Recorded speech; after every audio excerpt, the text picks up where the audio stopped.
From a very young age, he said things that I could never know, places you never knew, people's names no one remembered. At first, his family believed it was just a child's overactive imagination, but every detail, every memory was described with frightening precision. These weren't inventions, they weren't fantasies. There was something much bigger going on. He said he had lived in another house. He described streets, smells, and even music he had never heard in his new life. He narrated moments of pain and spoke of a farewell that did not seem to belong to this time. How could such a small boy carry such deep memories? Where did those words come from that sent shivers down the spines of even the most skeptical? What seemed like just a childish mystery would soon reveal itself as a breathtaking testimony to something that many do not have the courage to believe. Life goes on, and love always finds a way to return. It was a simple family from the countryside, a modest house with weather-beaten walls, surrounded by leafy trees and the constant song of birds that announced the sunrise and sunset. The dirt floor, the small porch, and the worn furniture bore the mark of a humble routine, but filled with love and unity. There, the days passed at an almost poetic pace. The mornings smelled of fresh coffee, the afternoons were lulled by the sound of roosters and street games, and the nights carried a silence broken only by the wind that shook the windows.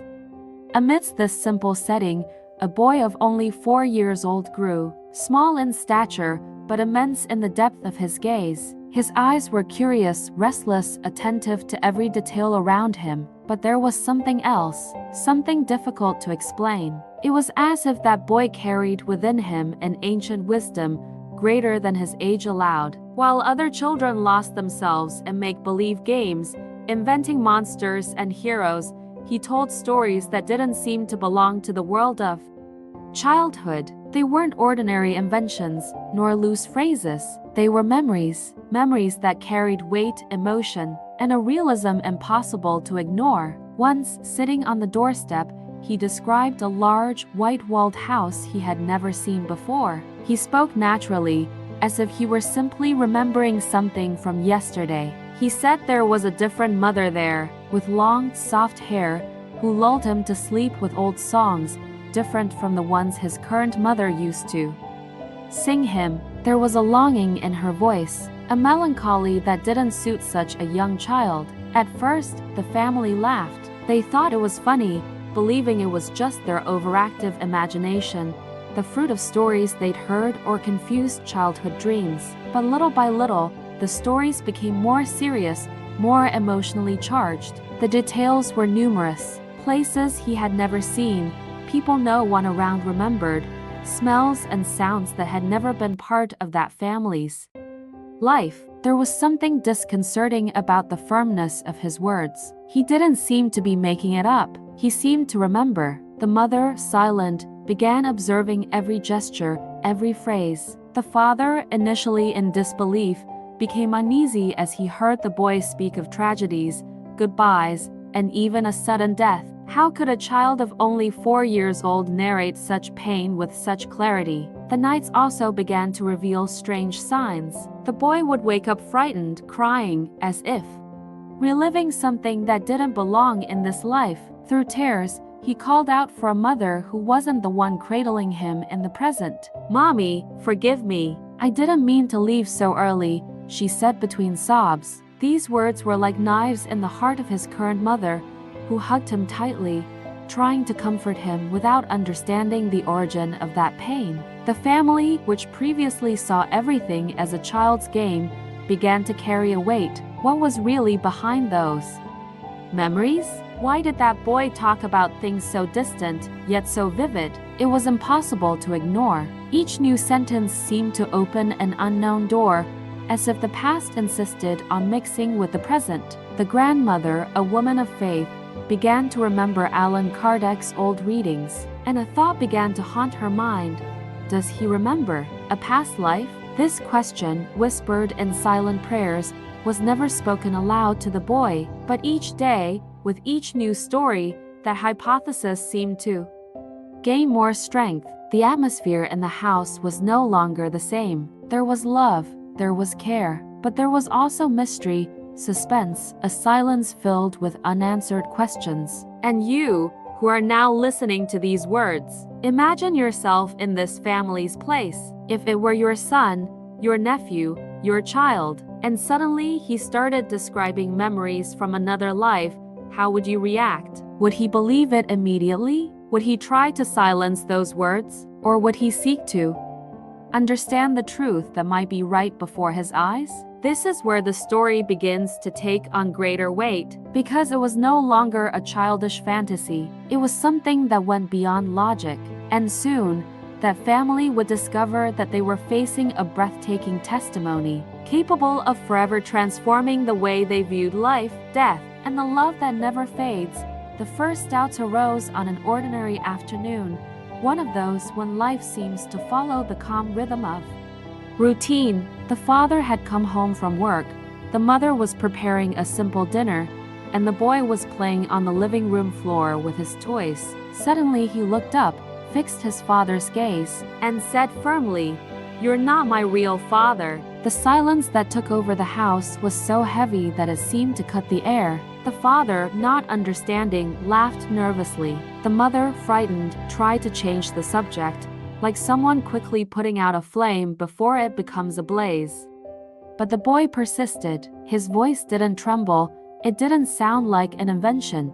It was conviction. In the following days, new disturbing phrases emerged. He said he remembered another city, described streets he had never seen, and recounted details of a school he had never attended. And when asked how he knew all of that, he simply replied, "I used to live there." Each word was like a silent blow to the parents' hearts. What had once seemed like a fertile imagination began to take on the contours of a reality impossible to ignore. One night, when his mother tucked him into bed, he began to cry inconsolably. Tears streamed down his small face as he mumbled phrases that chilled his mother's blood. "I died very young, in a car accident." The room, lit only by the dim moonlight, seemed to carry a supernatural weight. Between sobs, the boy described details that could not come from the mind of a child. He said the name of the street, the make of the vehicle. He even spoke of the despair of his mother who lost him in that previous life. The current mother, paralyzed, just hugged him tightly, trying to calm a childish heart that carried pains that did not belong to it. And then came the question that I couldn't stop asking.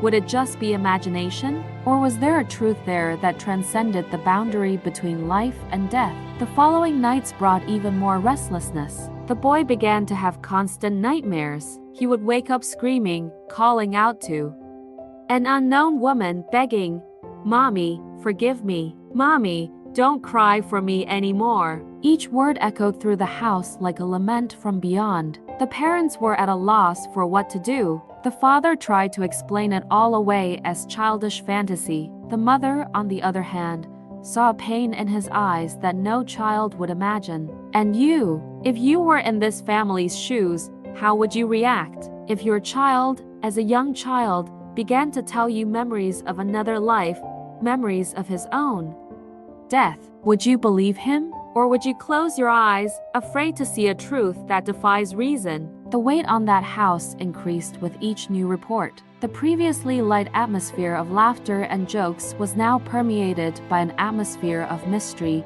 fear, and compassion. Even the neighbors began to notice the family's different expressions, the boy's distant gaze, his mother's sighs. One late afternoon, while playing in the backyard, he suddenly stopped, looked at the horizon, and said, in a low voice, "They still cry for me. I feel it." The mother, upon hearing that, felt her heart break.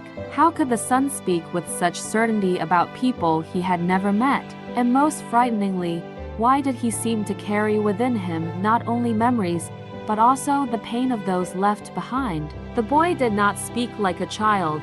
He spoke as one who bore the mark of an early farewell. Each night, new details emerged, like pieces of an invisible puzzle. And the most disturbing thing was the precision.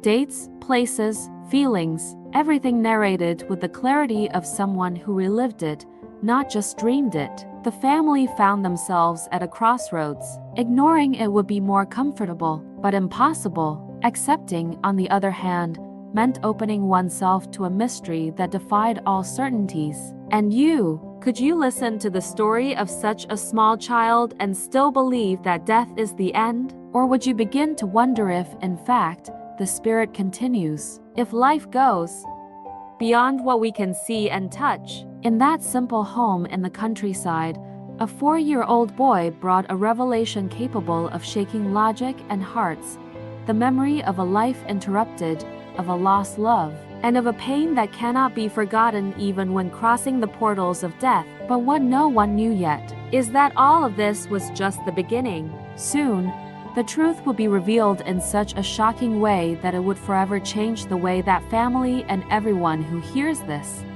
story would view life, death, and eternity. That was when the family, already without answers, decided to take him to a spiritualist center in the city. The decision wasn't easy. The father hesitated. The mother was afraid to hear what she already sensed.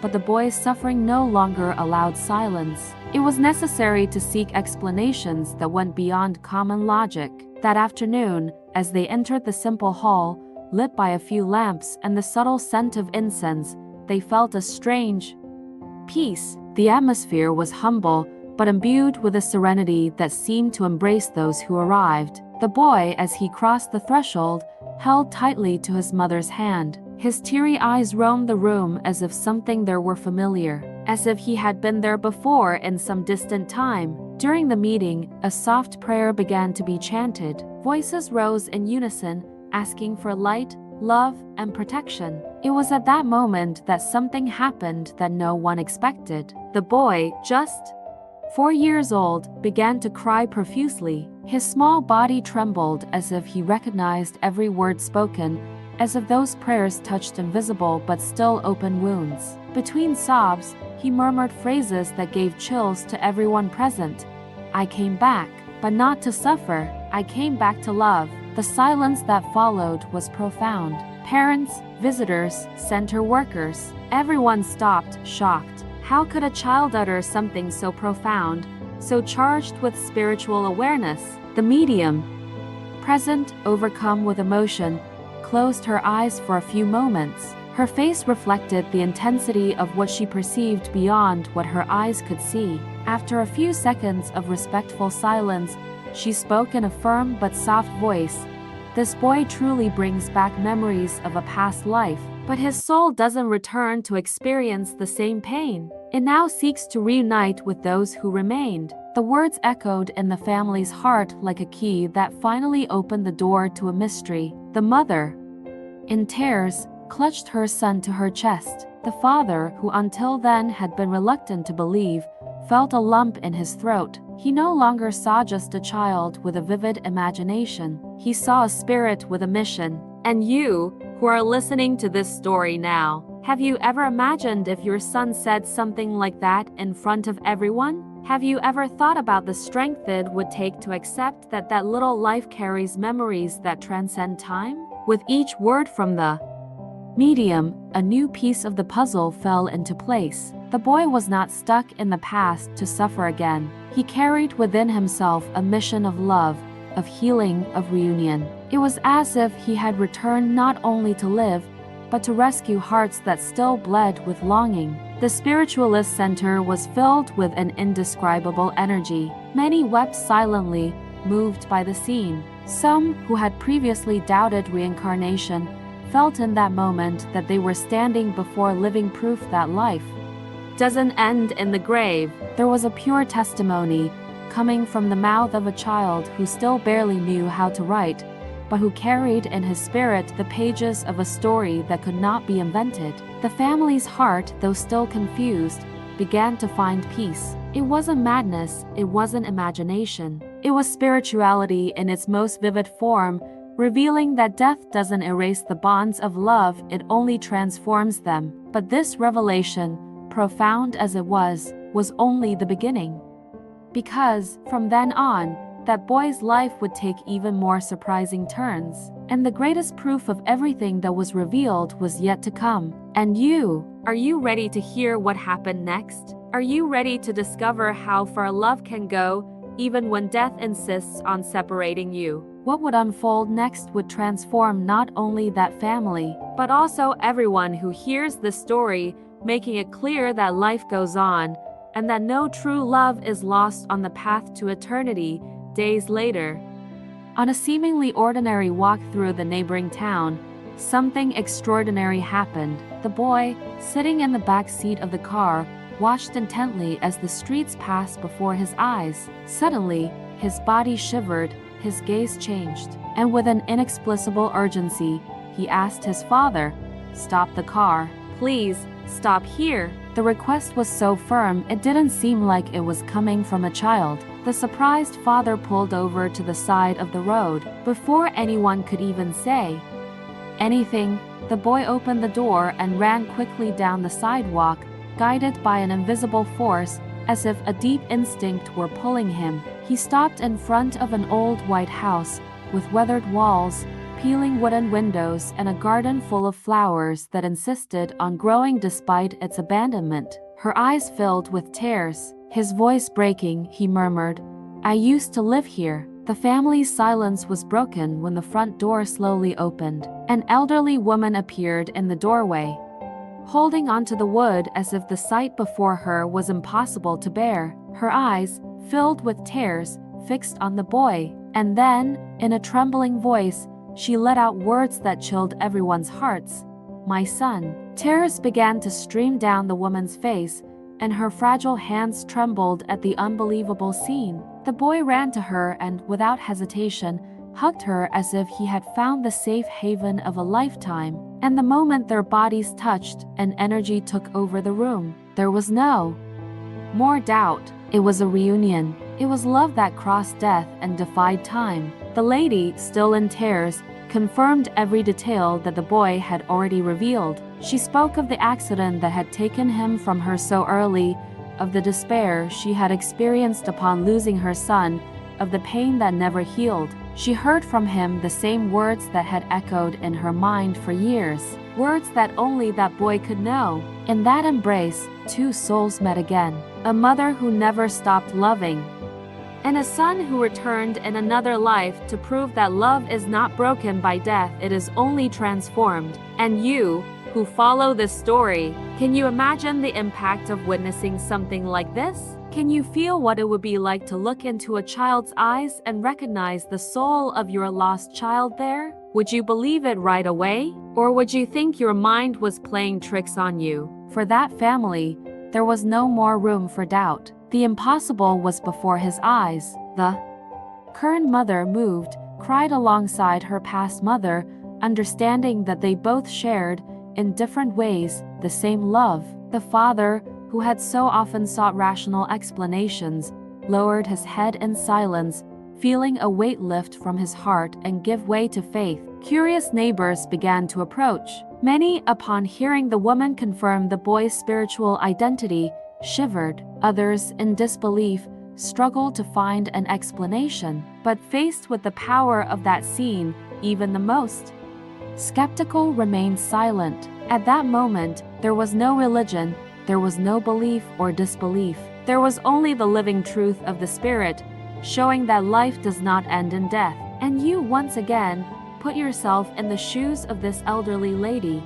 Years of longing, of tears, of prayers asking for a sign. And suddenly, life unexpectedly returns, a reunion that seemed impossible. What would you feel? Fear? Joy? Gratitude? This meeting was not only a relief for that mother's pain, but also a turning point for the family raising the boy at the time. They realized they weren't just caring for a child, they were caring for a spirit that had a mission: to unite hearts, heal wounds, and prove that love is stronger than death. There, in front of that white house, there was no room for doubt. Everyone understood, between tears and hugs, that the boy was the bridge between two worlds, and that his life was not just a new chance, but a living testimony to the eternity of the soul. But this revelation, as exciting and overwhelming as it was, still did not represent the end of the story. On the contrary, it was just the beginning of a new understanding, because,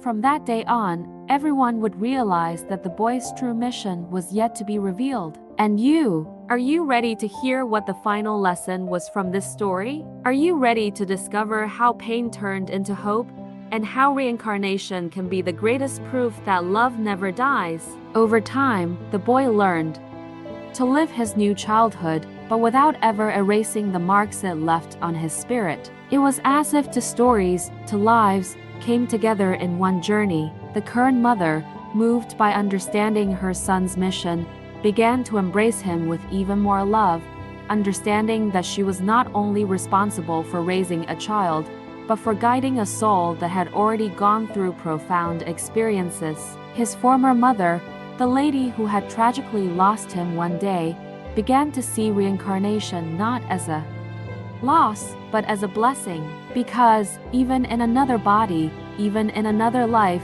her son had returned and the bond between them would never be broken. In every prayer said at nightfall, that family remembered the eternal words of Allan Kardec, recorded in the Gospel according to Spiritism. Family ties are not destroyed by reincarnation, but rather strengthened.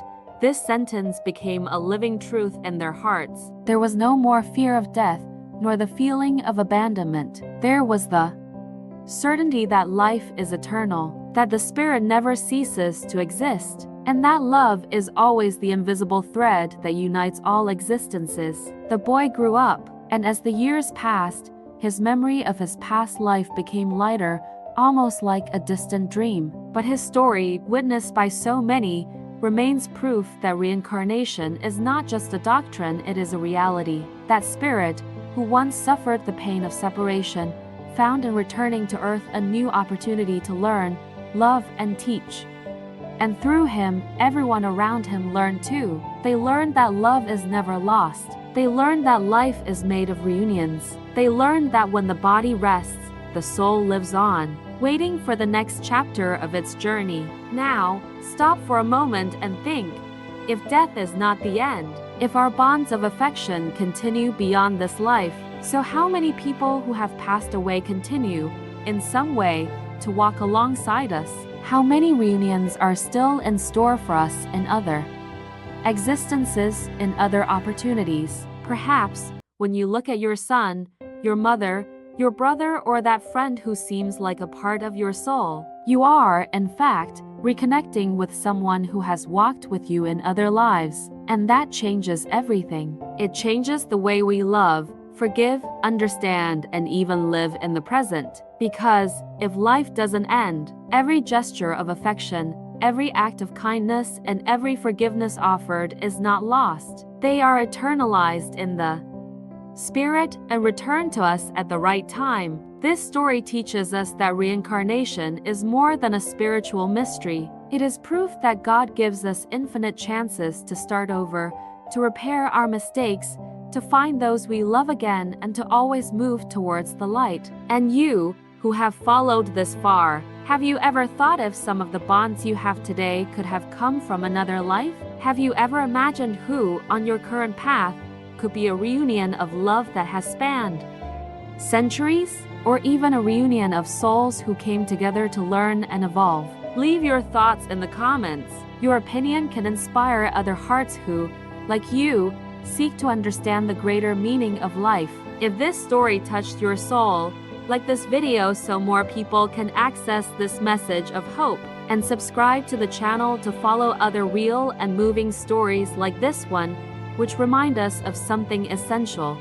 Life is eternal, and love is the bond that never breaks.